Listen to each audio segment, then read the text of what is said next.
Hello everyone. We're going to study another concept under relative motion, and this is the closest approach. So what does it mean to say the closest approach, and why we need this? Why we need to study? Now let me picture a scenario first.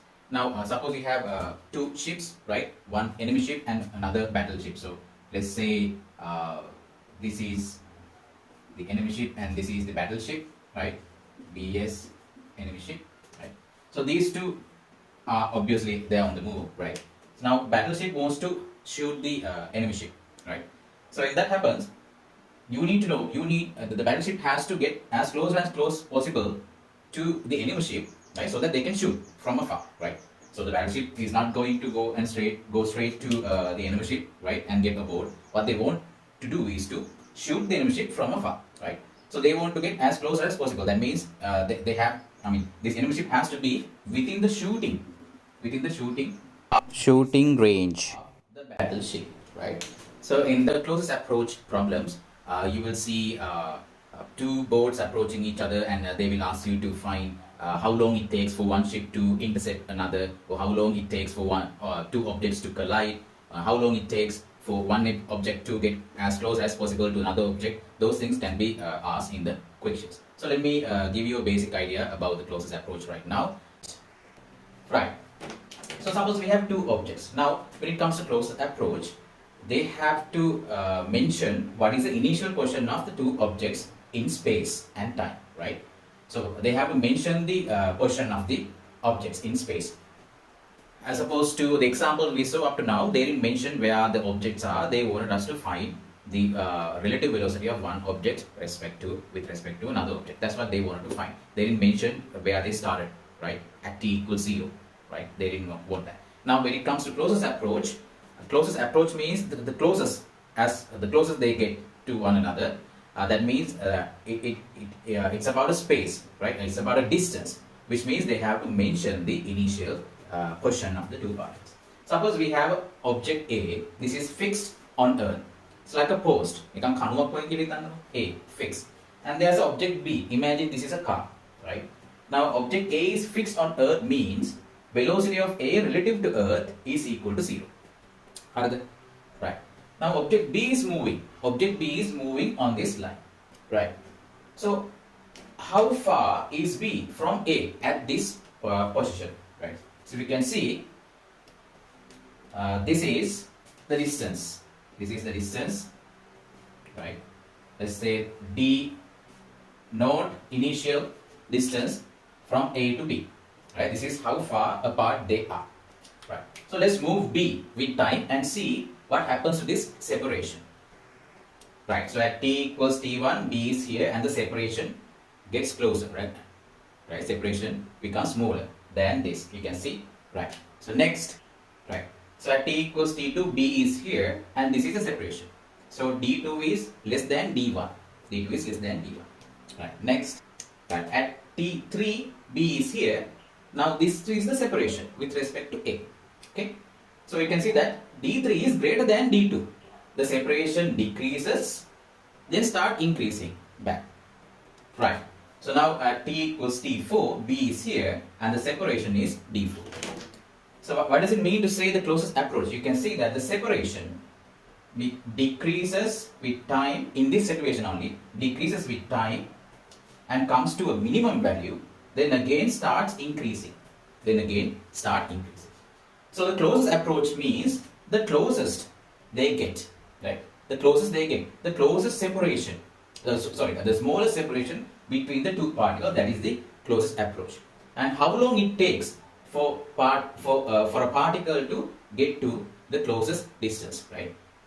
So that's what we are gonna calculate in this. So you can see that here the naught is greater than D1, D1 is greater than D2, right? And D3 is greater than D2, D2, then D4 is greater than D3. So this is how it goes. So I made a comma here. Okay, right.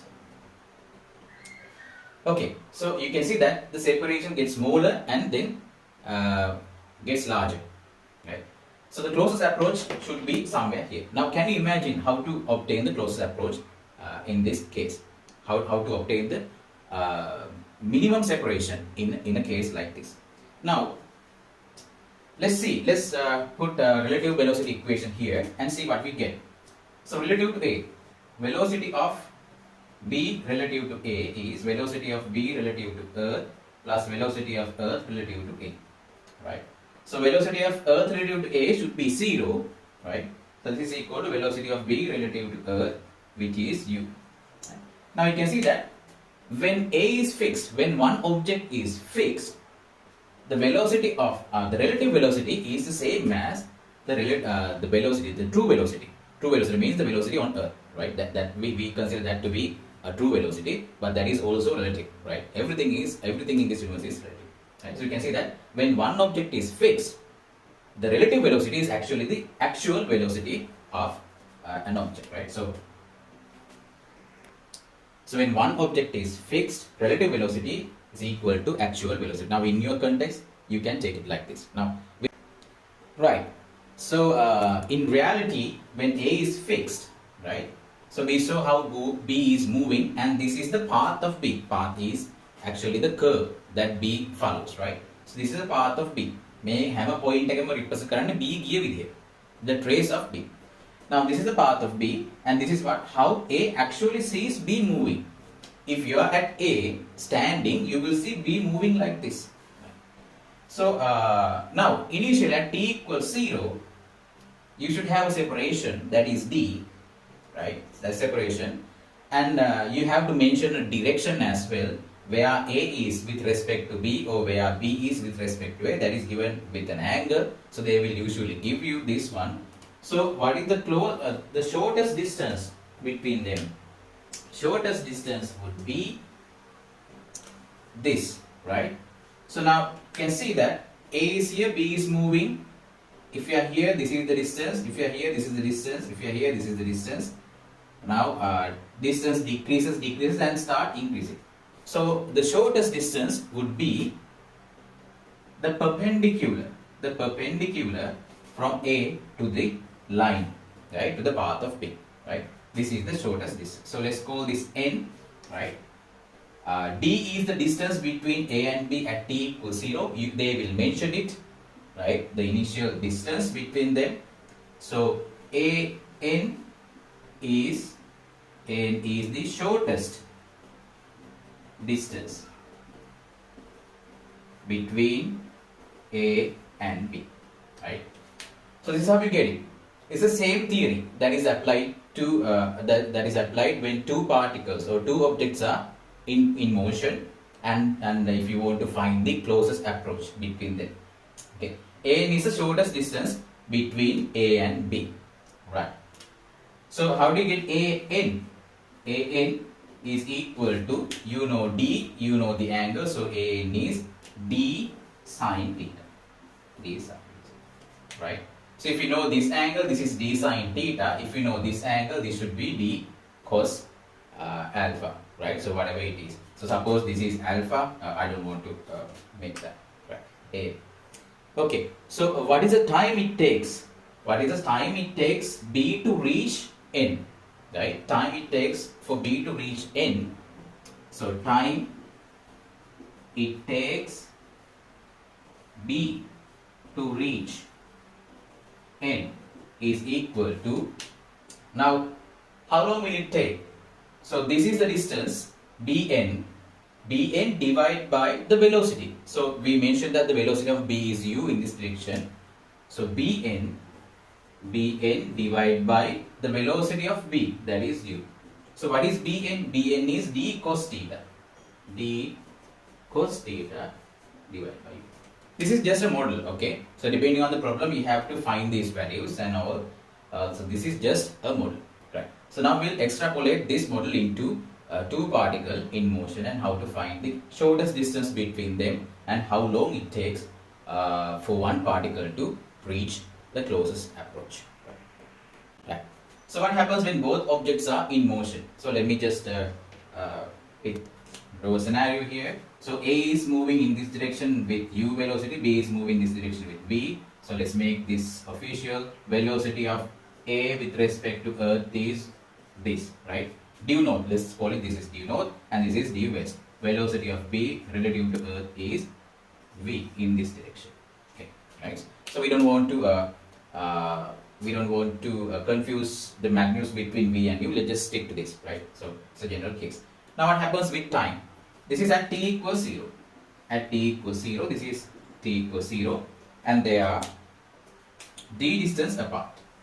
They are d distance apart, right? They are d distance apart. Let's let's put this one first. Okay. So now let's see what happens with time. Right.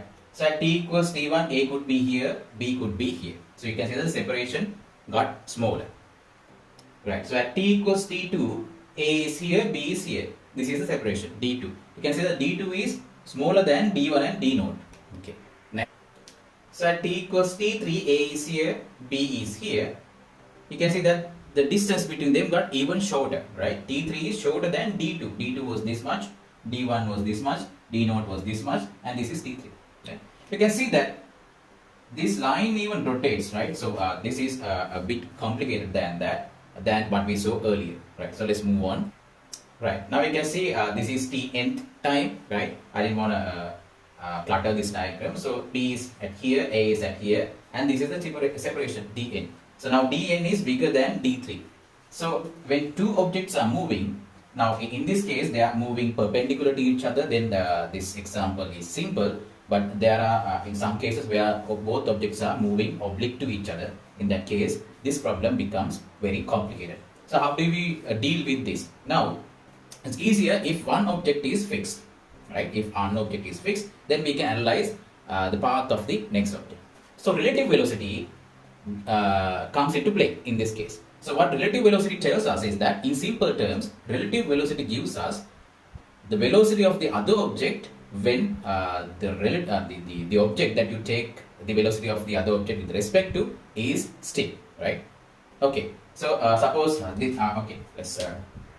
So when both objects are in motion, things get complicated. So relative velocity approach gives us a way to make one object still. That means one object not moving.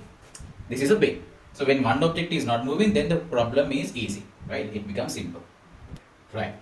So in relative terms, velocity of A relative to B implies how B sees A moving.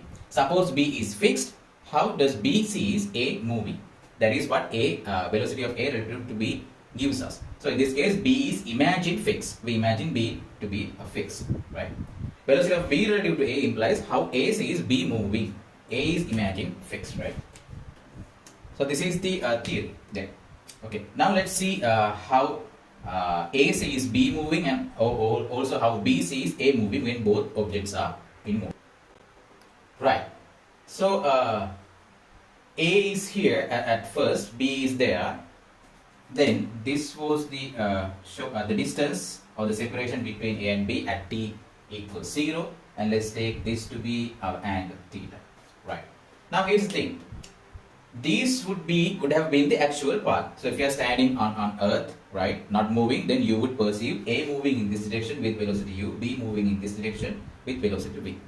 Now we can't find the shortest distance when we consider both of them are moving. So let's make one object fixed. To do that, we take relative velocity into account. So let's see how A sees B moving. So that is velocity of B relative to A, right? In this case, velocity of B relative to A. How A sees B moving.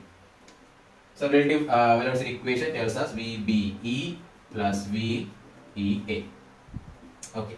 So VBE is V in this direction. EA. AE is upward, so EA is downward. U. Right. So this is VBA. Right. So let's draw a triangle and see what happens. First I'll start with this one, U, right, then V, right, U and V, right, and let's say this is P, Q and R. Therefore this one here, the line that joins P and R and towards R, this gives us VBA. Okay. Right. So velocity of B relative to A. Now this would be the relative path, how A sees B. Which direction? This direction, right? So that means you when A is fixed, you see B start here and moves parallel to this direction, right? Should be parallel,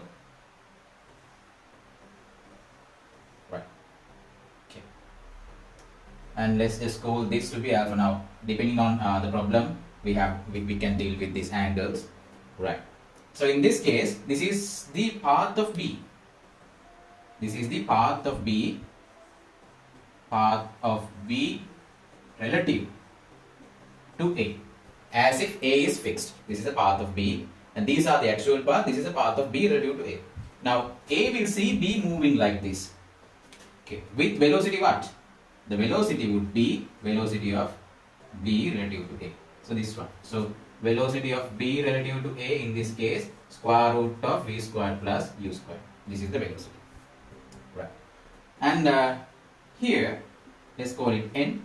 An would be the shortest distance. An would be the shortest distance. You just draw the perpendicular to this, and you will get An to be the shortest distance between A and B. Right. So this is when A is fixed and B is moving. That's how we imagine. So let's do the same thing for when B is fixed and A is moving. So in this case, velocity of A relative to B, VAE plus VEB. VAE is U upward, EB, BE is in this direction, so EB is in this direction, V. Right. So let's draw the velocity triangle here, and we get this direction U, then V, right, then V, and this would be our velocity, B relative to A, right? B relative to A. In this case, this is our alpha, right? It's the same thing, it's the same angle as before, because these velocities are the same, right? So you can see that velocity of B relative to A and velocity of A relative to B, they are both equal in magnitude but opposite in direction, right? So it's the same thing. Now, how do you draw it? Now, in this case, we imagine B is fixed and A is moving parallel to this one, parallel. So draw it parallelly. Okay, right. So this is how path of A relative to B. Path of A relative to B, right? And this is alpha. Okay. So what is the shortest distance between them? And that would be, let's call it M here. Let's call it M. So BM would be the shortest distance, and the velocity, relative velocity is VA relative to B, right? So BM is the shortest distance between A and B, right? Shortest distance between A and B. It's the same thing, right? So AN is equal BN, right? AN is equal BN, which tells us that whether we take velocity of A relative to B or velocity of B relative to A, they're both okay. So depending on the problem, you have to select what to choose, right? So that is based on the problem that you look. Right. So let's look at an example that includes shortest path. So now the example would appear here on the screen. A ship A is steering south at the rate of 12 kilometers per hour. So let's note them down. A ship is steering south at a rate of 12 kilometers per hour. Ship A. So velocity of A, let's call it relative to water. Or in this case, water and earth, they are both the same because both of these objects are in the ocean, right? So velocity of A, this is steering south at the rate of 12 kilometers per hour. Steering south, that means in this direction, 12 kilometers per hour. Right. Then and ship B is steering 16 kilometers per hour. Steering east, right? Velocity of B with respect to relative to water, steering east. in this direction 16 kilometers per hour. 16 kilometers per hour. Right. At 1200 hours, the ship B is 20 kilometers due south of ship A. Right. So let's draw a diagram here. At 1200 hours means at t equals 0. Right. At t equals 0, ship B is 20 kilometers due south of ship A. Suppose ship A was here and B is due south. B is due south. 20 kilometers. So mark this one. So is at 1200 hours. Right, 1200 hours. That means at noon, at afternoon. Sorry, at noon. Right, 1200 hours. They are separated by 20 kilometers and B is right below A. So below means due south in this case. Now calculate, there are three parts. A, the velocity of B relative to A. That's what we have to calculate first. Okay. So let's get rid of this for a moment. The first part is, we don't need that just yet. Velocity of A, velocity of B relative to A. So velocity of B relative to A, we can use velocity equations, relative velocity equation. Velocity of B relative to W, water, then velocity of water relative to A. Right. So where does that go? So BW is 16 in this direction. Then WA, AW is downward, so WA is upward by 12, right? By 12. So VBA, how much, right? So let's draw a triangle and find what the velocity is. So let's draw a triangle here, 16 this direction, and then 12 upward, right? Say P, Q and R, this is 90 degrees, right? So PR, here PR gives you VBA, right? VBA, right? So let's call this an angle theta, whatever it is, theta. So what is the value here? So this 16 squared, let's call it VBA is square root of 16 squared plus 12 squared, right? So the answer is 20 kilometers per hour. 20 kilometers per hour, that is the answer. And we also need to find the direction given as an angle because these are velocities. So let's find tan theta. Tan theta is 12 divided by 16, which is 3 divided by 4. So theta is tan inverse 3 by 4. Theta is tan inverse 3 by 4. So we may need to use this data next. Okay. Then they asked us to find the shortest distance between A and B and the time at which they are closest together. Right, the shortest distance. So first of all, mark the initial position. A was here and B was right. B was due south of A. So this is 20 kilometers. This is 20 kilometers.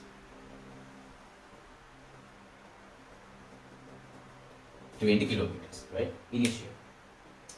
Then we found velocity of B relative to A. That means when A is fixed, B is moving, and you can see the velocity is in this direction, theta, with an angle theta. So this should be, if this is horizontal, theta to the horizontal, and this is our path of B. This is how B moves. This is how AC B moves, right? Path of B relative to A. You don't need to write this down. I'm just illustrating on this, right? Okay, now they want us to find the shortest distance. So this is theta. This is theta. Shortest distance would be this, the perpendicular, right? Sorry, it doesn't look like a perpendicular. So this would be the perpendicular distance. Let's call this n, right? If this is theta, this is 90 minus theta. This is 90, so this should be theta. Okay. So therefore, the closest distance AN is equal to, this is the shortest distance, let's call it shortest distance, AN is equal to 20 kilometers cos theta, 20 cos theta. Okay. So what was tan theta? Tan theta we found that here, let me write it down. Tan theta was 3 by 4. So you know this triangle. If you know this triangle, you know cos theta should be 4 divided by 5. 4 divided by 5. So this is 16 kilometers. 16 kilometers. Okay. Then part C, the time at which they are closest together. Time at which they are closest together, right? Time means now A and B at the beginning is here. The time at which they are closest together. That means the time it takes for B to reach N. For B to reach N, right? So they ask us of the time. So let's find the time interval, and we add that interval to 1200 hours, right? So let's calculate the time. Time from B to N. From B to N would be the distance Bn divided by velocity. B relative to A. Time එක ගන්න එහෙමනේ. Distance එක divide කරන velocity එකෙන්. එතකොට time එක එනවා මෙතෙන්ද මෙතෙන්ට එන එක. එච්චරයි. Physics. So what is Bn? Bn is 20 sin theta. 20 sin theta divided by VBA is 20. Right. So the time would be 3 by 5. 20 cancels out. Sin theta would be 3 by 5 hours. 3 by 5 hours. So this is how long it takes for B to reach N from the starting point, right?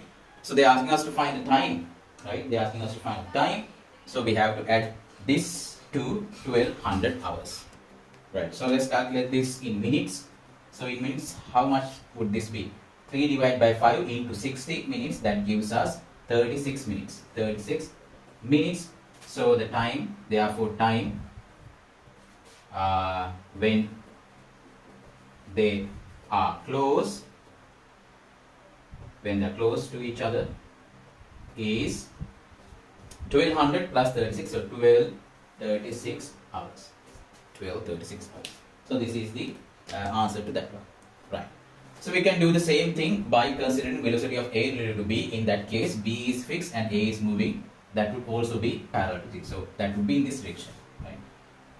Since VBA is moving in this direction, VAB should be moving in this direction. Again, it's the same thing. Right? So if you have any questions, we can discuss them during live session. Thank you for listening.